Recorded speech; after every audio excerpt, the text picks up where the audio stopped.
So what's the difference between advertising via Facebook ads and advertising via Google AdWords?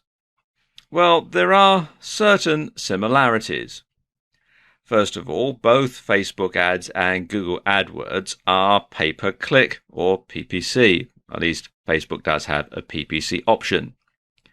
And both allow you to set a cost per click, otherwise known as a CPC, and a budget. Both will show ads which pay the highest most often. Both allow you some degree of targeting, and both have different ad types which enables you to match the ad to the target audience. But that's about where the similarity ends.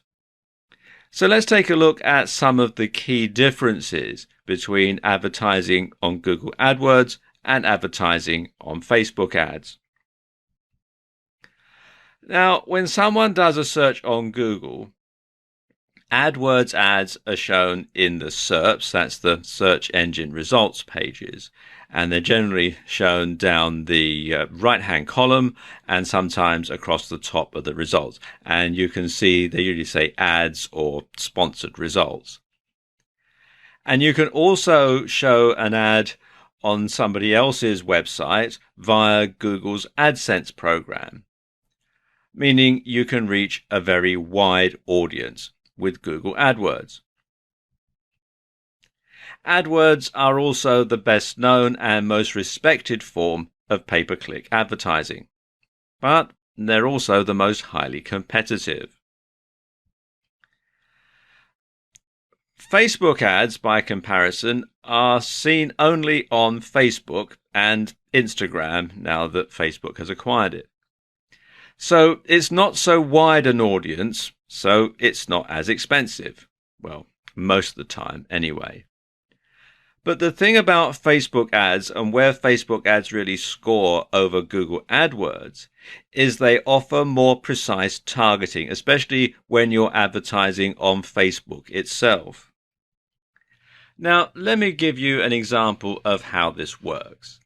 Let's say, for example, you have a store selling wedding dresses. You can set it up so that only women who list their status as being engaged and live within a certain distance of your bricks and mortar store are going to see that ad. Nobody else will. Other women who live within that certain radius but are single or married already and therefore aren't going to be interested in a wedding dress, they're not going to see your ad.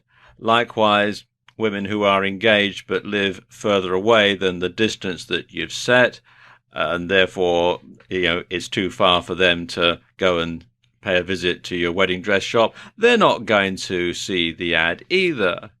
So you can really drill down and only make sure that your target audience actually sees that ad. Likewise, if you run a site on giving dating tips for guys, you can make sure that only men who list themselves as single see your ad. Men who list themselves as being married or in a relationship, they're not going to see your ad at all. So they're not going to be interested in buying your ebook or signing up to your membership site for dating tips. So there's not a lot of point in showing them that ad.